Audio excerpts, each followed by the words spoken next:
Hi, this is the mid-year freakout tag. I realise it's not mid-year, but time is an illusion and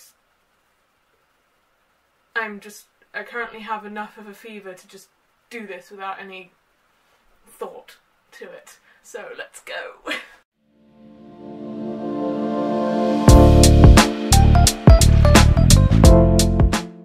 Right, question 1 on the mid-year freakout tag is, how is 2021 reading going? It's going really good, actually. For the past 5 years or so, I've been in a major reading slump because of university and things. I was lucky to read even 10 books in a year. So this year I gave myself the prompt of 25 books in a year, and so far I've read 49, so we're doing good. Question number 2 is the best book you've read so far, and that is The Starless Sea by Erin Morgenson. I said in another video this is my favourite book of all time.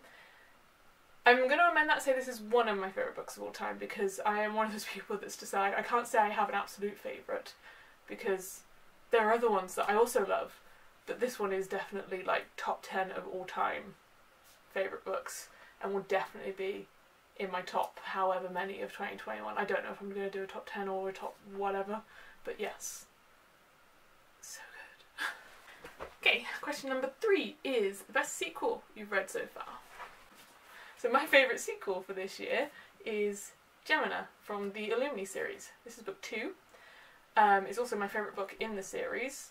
I love the other ones as well, but this one got a 5-star out of me, whereas the other 2 I think were 4 or 4.5s.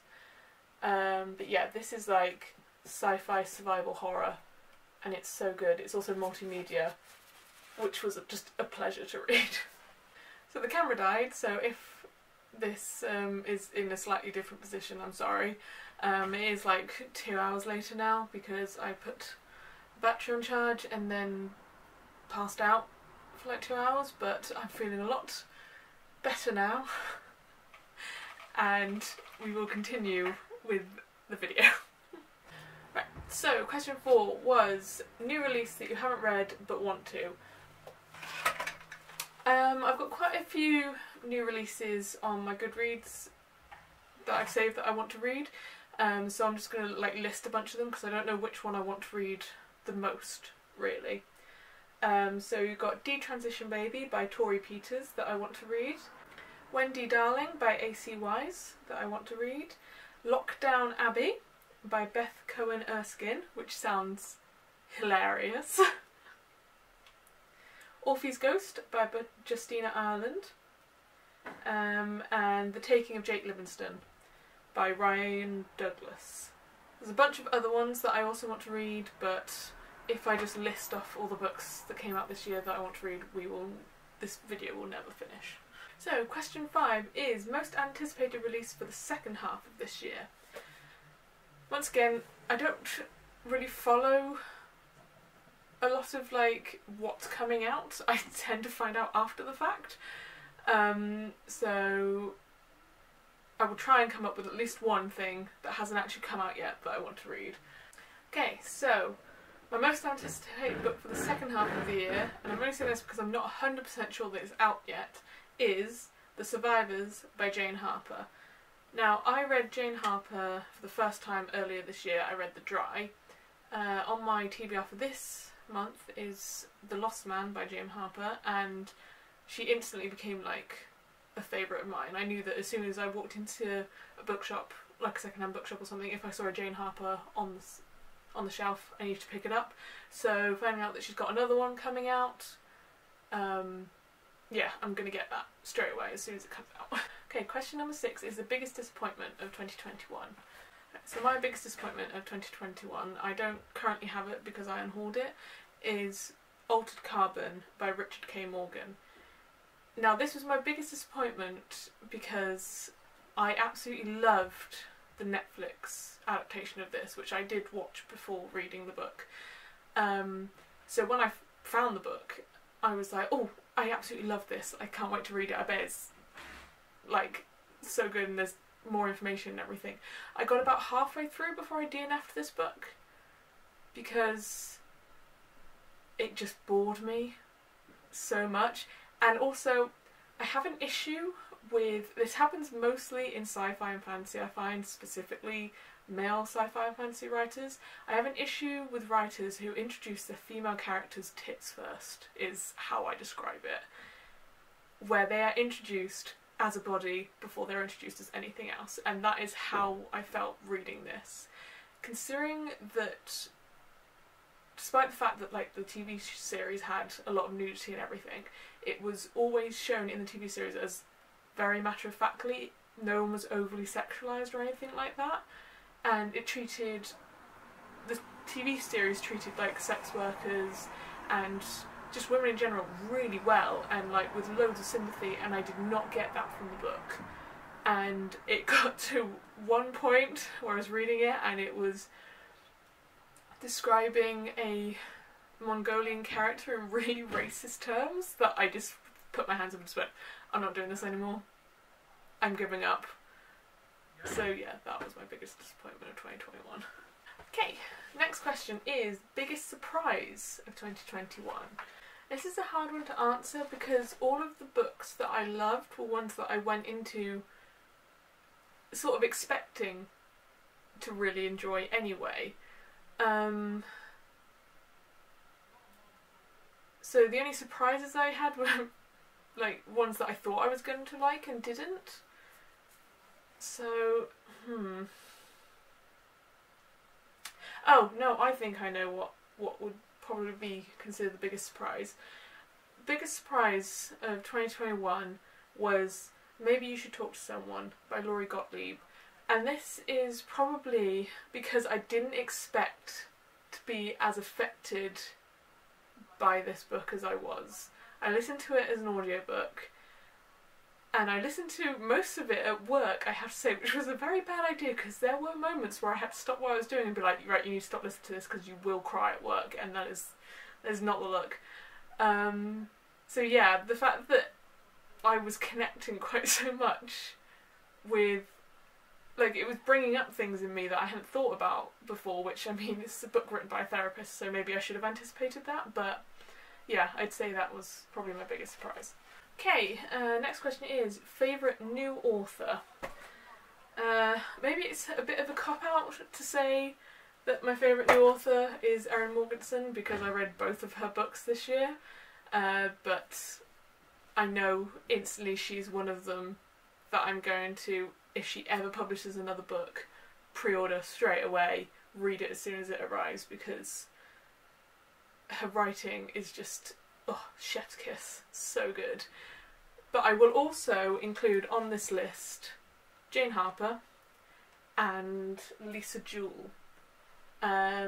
This year was the first year that I read thrillers, like, properly, and those two, I read one of them thrillers, and then the next time I was out I saw books by both of them and just picked them up straight away, and I was just like, yes, I need all of the books that these women write. Okay, next question. Newest fictional crush. Okay, my newest fictional crush is going to have to be Adelaide Lee Larson from The 10,000 Doors of January. Adelaide is January's mother, but in this book you read about her, like, growing up as well as January. It's like, this is a book split between two different time periods. Adelaide is so, I was going to say weird, she's just very wild and free and, like, adventurous, and so just, I want to do things and I'm going to do them, and no one can tell me no, that I can't do this, and she has, like, no fear, and she just wants to see the world, and she does, and it's like, yes, yes girl. And I feel like, because you've got Adelaide Lee Larson in this, and then also Agnes in Hamnet, who, they're very similar characters in that everyone else thinks they're a bit weird, they're kind of wild women, and both of them are just there like, yes, I would like to marry both of these women, please. Question 10 is newest favourite character. Oh, this is going to be a hard one. Oh, no, I know. Where'd it go? Yes. Yes, sorry. Newest favourite character, and that is O-Han from The Long Way to Small Angry Planet, which is annoyingly very typical of me in that I imprint on these characters that you're like, oh, this character is so lovely and so cool, and then you find nothing else out about them. So yeah, I mean, that was the only downside to this book, is that there was not enough O-Han in this. O-Han is an alien called a Syniat pair. I don't know how to pronounce that. I think that's how you pronounce it. Syniat pair.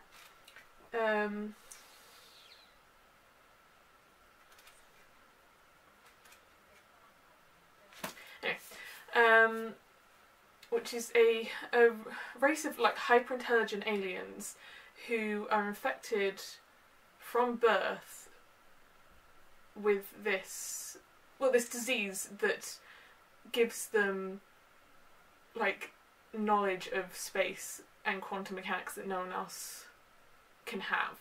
And as a race, they don't see this as a disease, even though it kills them a lot earlier than they naturally would live. They see it as this is part of their religion. They are gifted with this knowledge, and this disease, it's an honour for them to carry it. So that's why they're called a Syniat pair as a species, even though they are one person. Obviously also they is just a gender neutral pronoun, although in this series of books gender neutral pronouns tend to go the realm of Zia and Zem. So they is very specifically for multiple beings in one brain in this series. So yes, O-Han is someone that I just fell in love with, despite the fact that, well, one, they only get one chapter specifically by themselves, but every time I saw them, I think it's because, despite the fact that that Syniat pairs are described as being quite ape-like, almost like a gorilla, my brain went, oh, they look like the Mystics from The Dark Crystal. And so that is all I have imagined O-Han looking like. And I love them. Okay, next question is a book that made you cry. I don't think I need to say any more about this. Okay, and on the other side of that, a book that made you happy.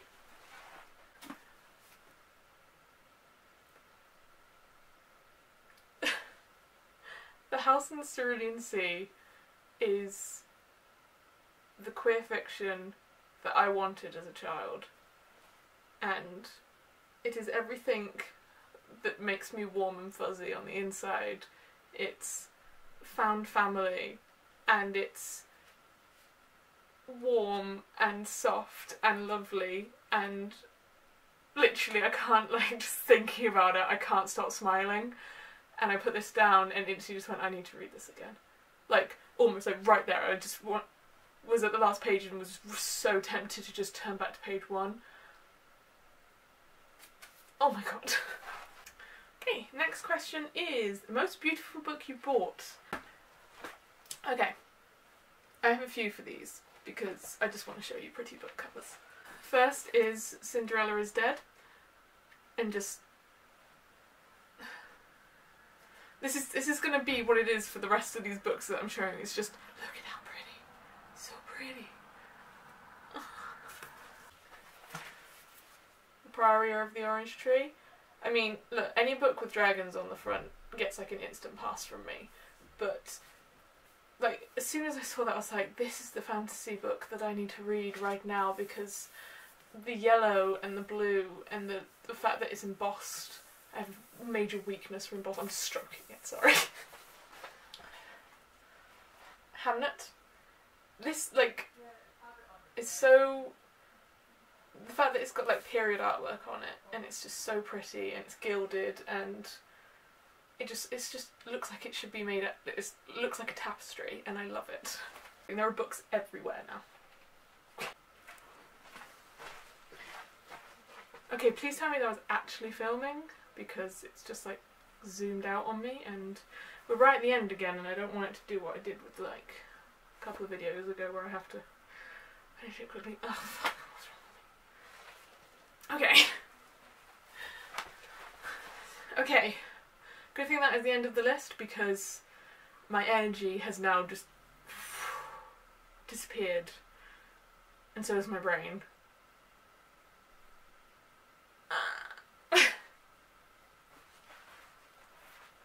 I'm sorry. I'm very sorry if this was a rambling mess. I didn't put my ring light on. Wow. You're good at this. Cool. We'll end it there. Bye.